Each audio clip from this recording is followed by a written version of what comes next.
they would start measuring. First of all, we would make a piece of wood with a hole in it, like this one.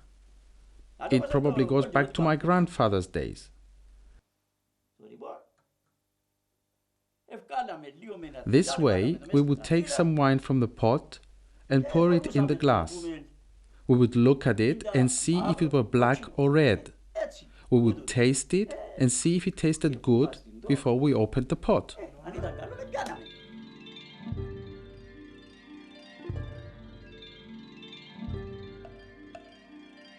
In ancient times, thousands of visitors came to the island every year in order to worship the goddess Aphrodite in Paphos. During the festivities, they quenched their thirst with nama, the sweet wine of the island, forerunner of Kumandaria, the oldest branded wine in the world.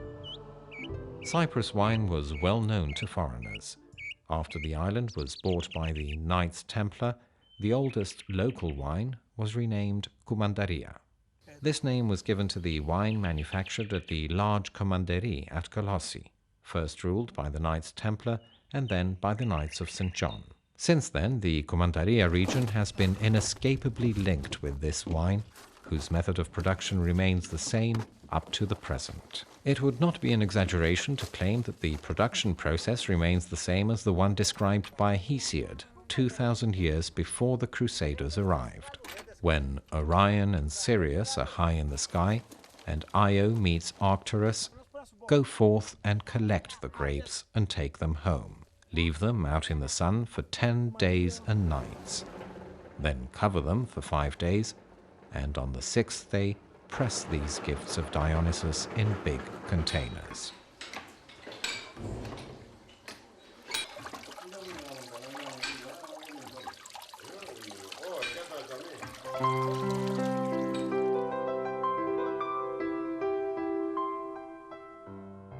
Following fermentation, the wine is transferred into oak barrels, where some Kumandaria from previous years is added.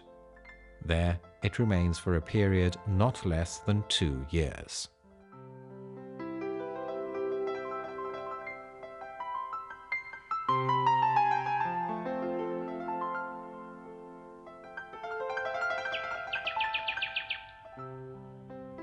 It hasn't been long since the vines bore blossom. A new cycle of wine production begins. Soon, winter will come, and the vineyards will once again resound to the voices of these Cypriot country folk.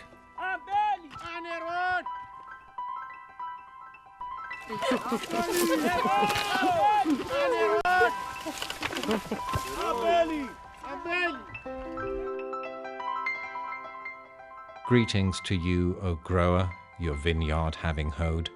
Your vines are up and spreading, their juice like honey sweet.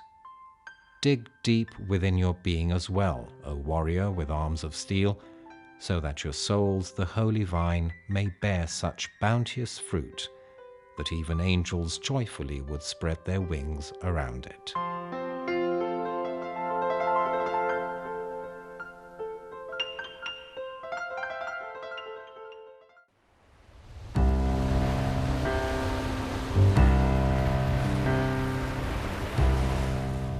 At a time when naval communications constituted the basic means of trading and conquering foreign nations, the strategic position of Cyprus, being an island located at the crossroads of 3 continents, rendered it desirable to merchants and colonizers.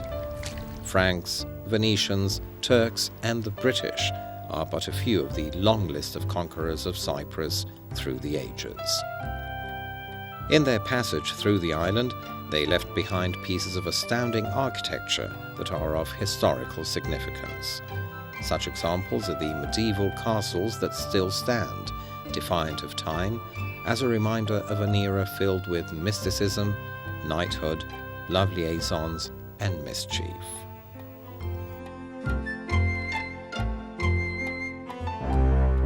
In the spring of 1191, a part of Richard the Lionheart's fleet was wrecked on the shores of Limassol on its journey to Jerusalem for the Third Crusade. Richard the Lionheart, the then King of England, fought and overthrew the Byzantine tyrant Isaac Komnenos, leading to the end of the Byzantine era in Cyprus. Legend has it that prior to his departure from Cyprus, in order to continue his journey to Jerusalem, Richard the Lionheart married Princess Berengaria of Navarre at the castle of Limassol and crowned her Queen of England. Doubts exist about the accuracy of this information, since it's widely supported that the castle was built some years later. In particular, it's said that Guy de Lusignan had the original castle built in 1193. Richard did not wish to permanently keep the island under his control. Thus he seized all the treasures he could and sought to find buyers in order to sell his newly acquired property. The Knights Templar offered to buy the island from Richard at the price of 100,000 bezants, with a down payment of 40,000 and the rest to be paid from profits made on the island.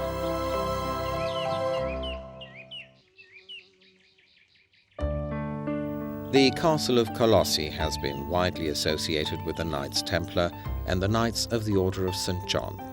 It initially served as the Grand Commandery of the Templars after their purchase of Cyprus from King Richard.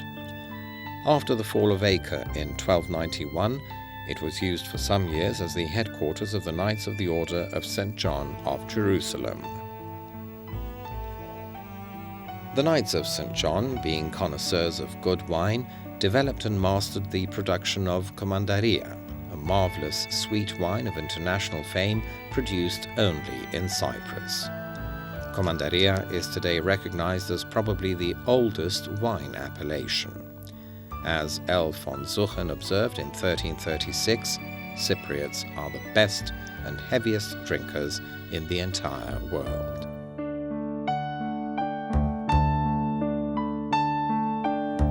The Templars' cruelty towards the people of the island resulted in the Cypriots' revolt, forcing the knights to flee and cancel their deal with King Richard.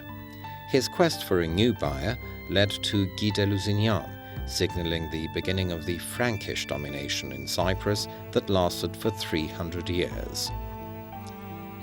During this period, an intensification of fortification construction took place. The northern area of the island was that which had always been geographically susceptible to invaders from the east, and since the island had fallen victim to numerous attacks from the Saracens, a great number of castles is to be found in the Kyrenia district and the mountain range of Pentadactylos. The significance of the castle of Kyrenia lies with the fact that it has 3 parts, each one exhibiting the principles of defense architecture of 3 consecutive eras. The initial structure emerged in the Byzantine era. It evolved during the Frankish rule and reached its completion under the Venetian era. In the 1960s, the castle was used as a laboratory for the reconstruction of the ship of Kyrenia, the shipwreck of which is considered today the oldest trading vessel ever to be found, dating back to the 4th century BC. The ship is exhibited there today, along with its cargo. One of the most impressive medieval castles in Cyprus is said to be that of St. Hilarion. It was built in the 11th century BC atop the mountain range of Pentadactylos, at the breathtaking altitude of 725 meters above sea level. It took its name from Hilarion, a man famous for his miraculous medicine and exorcisms, who had chosen to live the last years of his life as a hermit in the Cypriot mountains. Legend has it that St. Hilarion Castle is linked, through underground passages, with the 2 other castles of the area, those of Cantara and Buffavento.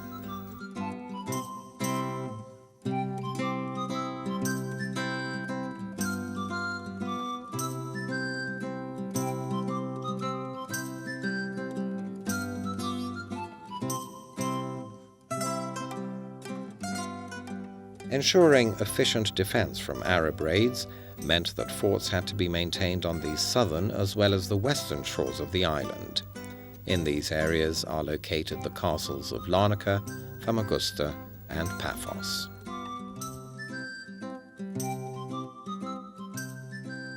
The current fort of Larnaca was built by the Turks in 1625. The original fort, according to historical sources, was built between 1382 and 1398. At that time, Larnaca had become the island's main port. During British rule, the fort functioned as a prison and barracks. The castle constitutes one of Larnaca's main attractions, and even though its peaceful appearance today does not recall its turbulent past, it invites you to reenact, using your imagination, an era of wars fought with cannon and soldiers advancing towards battle on horseback. At a small distance from Larnaca, in the area of Kiti, you can visit the tower of the legendary Regina, the ghost queen that all know, yet no one has ever seen. The woman that has enchanted the hearts and minds of Cypriots, without, however, anyone knowing who she really was. This tower is built on a hill, and from it you can see the plain and, of course, the sea, since it was built as a watchtower in order to protect the area from invaders from the sea. The old city of Famagusta is surrounded by walls dating back to medieval times. The massive walls, reaching a height of approximately 60 feet and a width of 30, still stand, well preserved and unharmed by the centuries. The city walls were originally built by the Lusinians and were very high, nevertheless thin.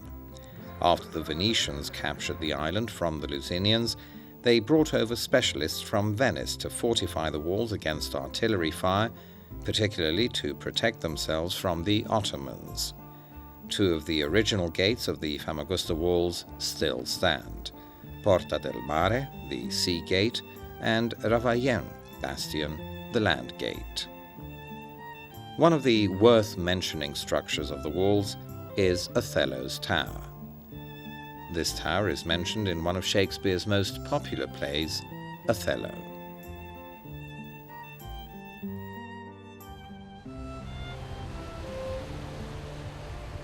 The main part of Paphos Castle as we know it today consists of a Frankish tower with a courtyard at the place where an older Byzantine tower used to stand. The castle was rebuilt by the Turks on the ruins of one built by the Lusinians. Standing on its rooftop, you can enjoy a magnificent view of the port and the sea, while you can watch one of the most beautiful sunsets on the island.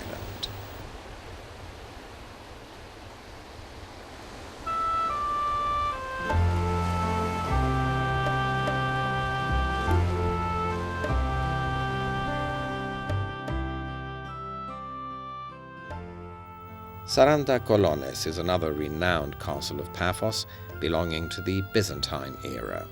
Its name means 40 columns, and it acquired it because of the many pieces of granite columns that in earlier years dominated the area.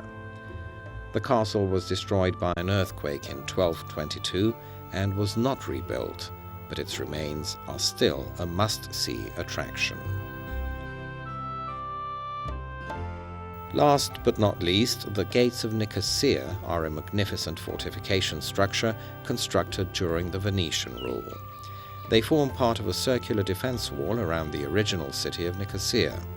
11 heart-shaped bastions spread over a circumference of 4.5 kilometers regulated the entrance to the city through 3 gates: the Famagusta Gate, the Kyrenia Gate, and the Paphos Gate. The walls, however, failed to stop the Ottomans from entering the city.